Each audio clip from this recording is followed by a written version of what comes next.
श्री स्वामी समर्थ. नमस्कार सर्वांना. आजच्या व्हिडिओमध्ये आपण स्वामी समर्थांचे 11 गुरुवारचे व्रत कसे करायचे, कुणी करायचे, कधीपासून करायचे याचे नियम आपण पाहणार आहोत. उद्यापन कसे करावे, जर एखाद्या गुरुवारी अडचण आली तर काय करावं, उपवास करावा की नाही, उपवास कसा करावा, पूजेची मांडणी कशी करावी, ही सगळी माहिती आपण व्हिडिओमध्ये बघणार आहोत.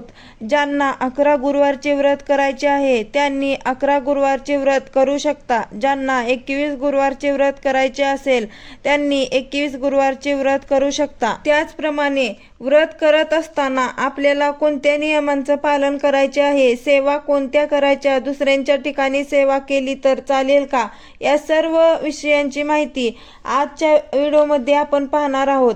व्हिडिओ स्किप न करता संपूर्ण बघा. जर काही माहिती हवी असेल कमेंटमध्ये विचारा. जर का अजूनही चॅनलला सबस्क्राईब केलं नसेल तर सबस्क्राईब करा, लाईक करा आणि कमेंटमध्ये श्री स्वामी समर्थ लिहायला विसरू नका. व्हिडिओला लाईक करा आणि शेअर करा. आपण स्वामींचे 11 गुरुवारचे हे व्रत कधीपासून करावे, तुम्ही कुठल्याही महिन्यात हे व्रत करू शकता. शक्यतो पितृपक्षात फक्त हे गुरुवारचे व्रत करायला सुरुवात करू नका. ज्यांच्या मनात येईल की मला हे गुरुवारचे व्रत करायचे आहे त्यांनी करावे. ज्याला वाचता लिहिता येत नाही त्यांनीही हे व्रत केलं तरी चालेल, हे व्रत करावे.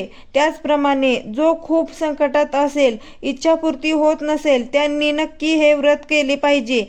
त्यांची इच्छा पूर्ण होतेच. हे व्रत इच्छापूर्तीसाठी आहे. हे व्रत कोणीही करू शकता. स्त्री, पुरुष, मुलगा, मुलगी कुणीही हे व्रत करू शकता. कोणत्याही गुरुवारी हे व्रत चालू करायचे आहे. ज्या गुरुवारी एकादशी आलेली असेल, ज्या गुरुवारी अमावस्या असेल त्या गुरुवारपासून, अमावस्येच्या त्या गुरुवारपासून तुम्ही ह्या व्रताला सुरुवात करू नका. आता बघा, हे व्रत करण्यासाठी प्रत्येक गुरुवारी उपवास करायचे आहे. 11 गुरुवार उपवास करायचा आहे. दिवसभर उपवास करायचा असतो. दिवसभर जी काही स्वामींची सेवा असेल, पूजा मांडणी असेल ते करून आपल्याला नैवेद्य दाखवून रात्री उपवास हा सोडायचा असतो. तुम्हाला हे व्रत करण्यासाठी स्वामी चरित्र सारामृत हा ग्रंथ तुमच्याकडे असायला पाहिजे. स्वामींचा फोटो किंवा मूर्ती तुमच्याकडे पाहिजे. जर का स्वामींचा फोटो किंवा मूर्ती नसेल तर छोटा फोटो असला तरी चालेल. हे व्रत करताना तुम्हाला उपवास करायचा आहे. व्रता दिवशी तुम्ही उपवास करून उपवासाचे पदार्थ तुम्ही खाऊ शकता.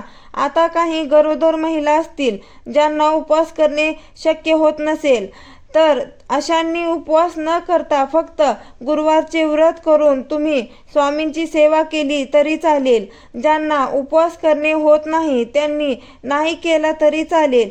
तुम्ही संकल्प सोडताना बोलायचं आहे की 11 गुरुवारचे व्रत करणार आहे परंतु उपवास करणार नाही. तुम्हाला संकल्पामध्ये हे बोलायचं आहे, आपण ज्या गुरुवारी आपण व्रत करायला सुरुवात करणार आहोत त्याच्या अगोदर आपल्याला स्वामींच्या मठात किंवा केंद्रात जाऊन एक नारळ, खडीसाखर आपल्याला ठेवून यायची असते.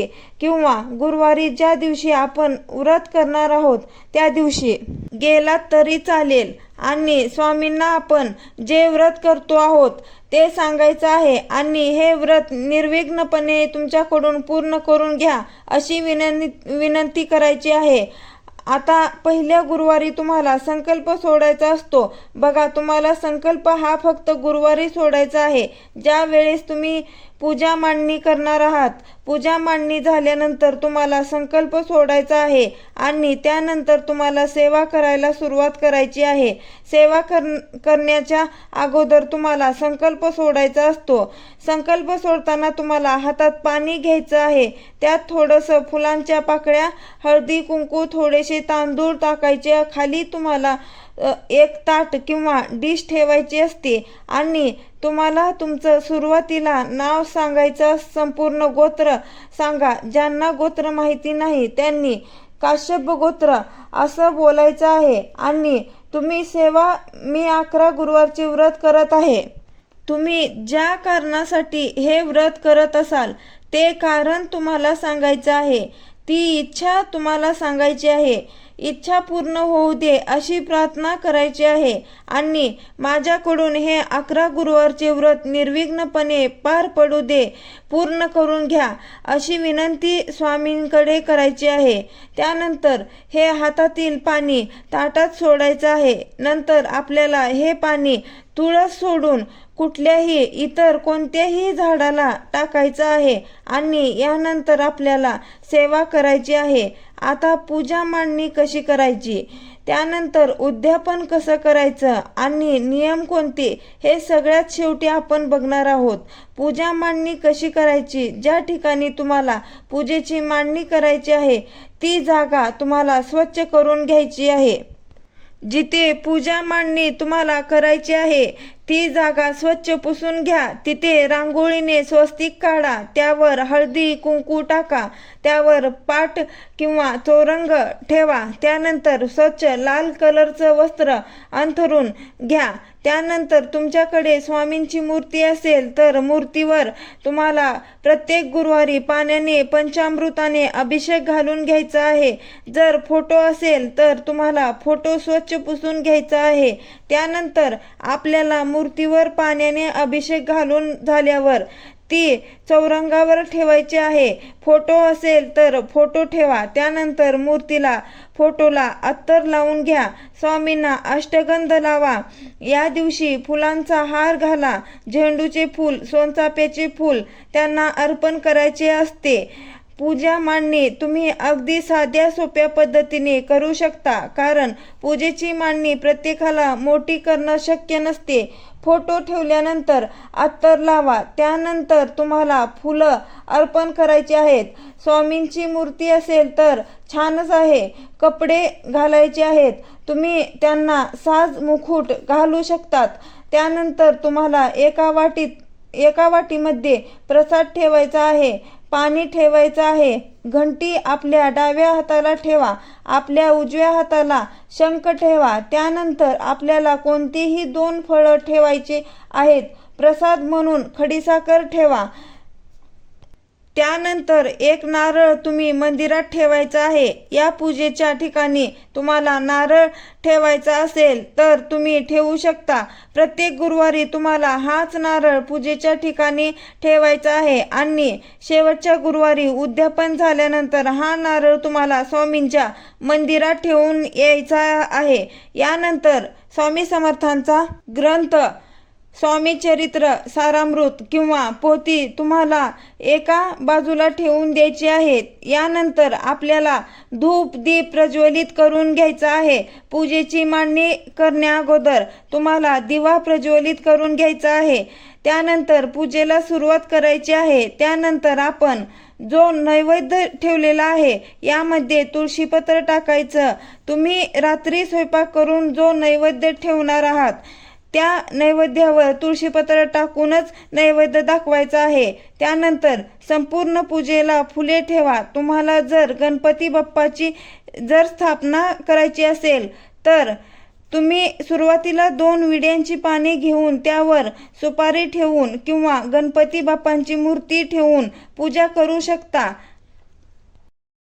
अगदी साध्या सोप्या पद्धतीनं आपल्याला ही पूजा मांडणी करायची आहे।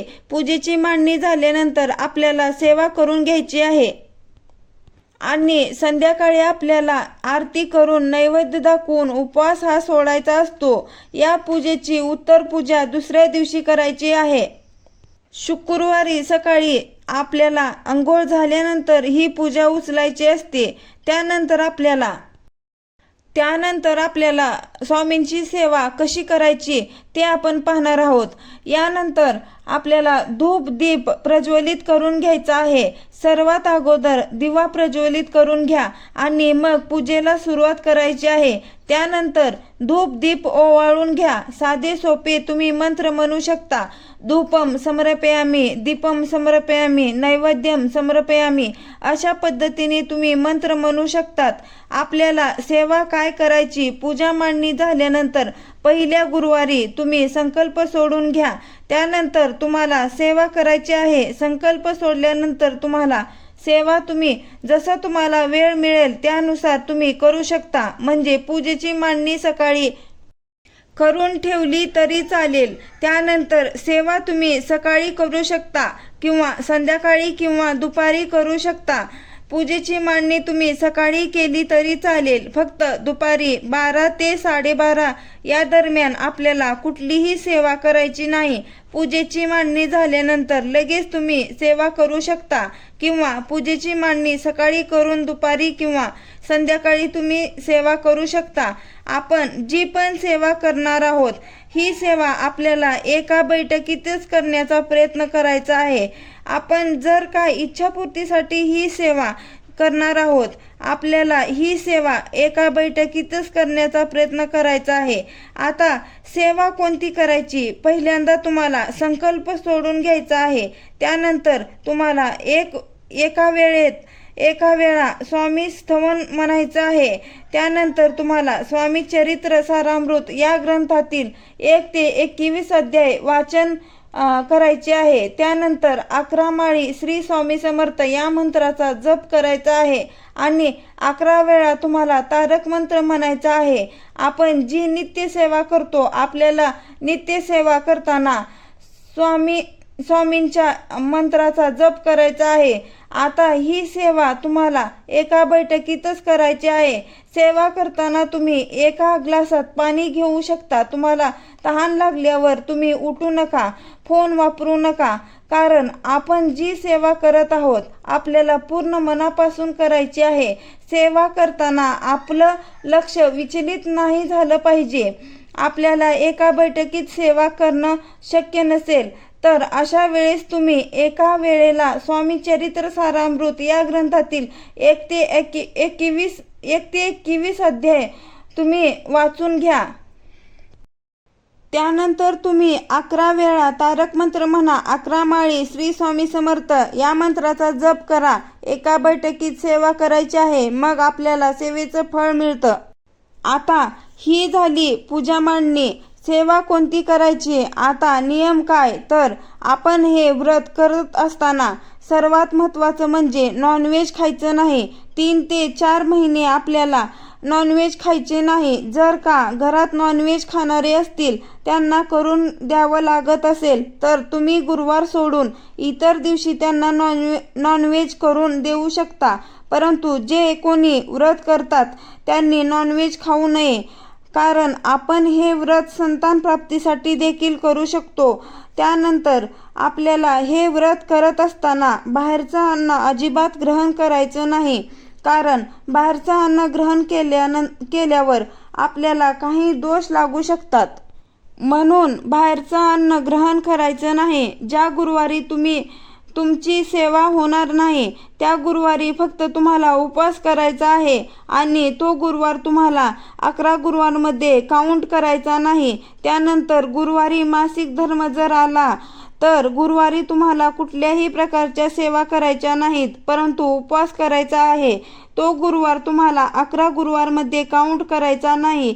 या गुरुवारचे उद्यापन शेवटच्या गुरुवारी म्हणजेच 11व्या गुरुवारी करायचे आहे। उद्यापनाच्या दिवशी आपली रोजची जी काही पूजा पाठ सेवा असेल करून घ्यायची। त्यानंतर तुम्ही या दिवशी 11 मुलांना जेवायला बोलवू शकता।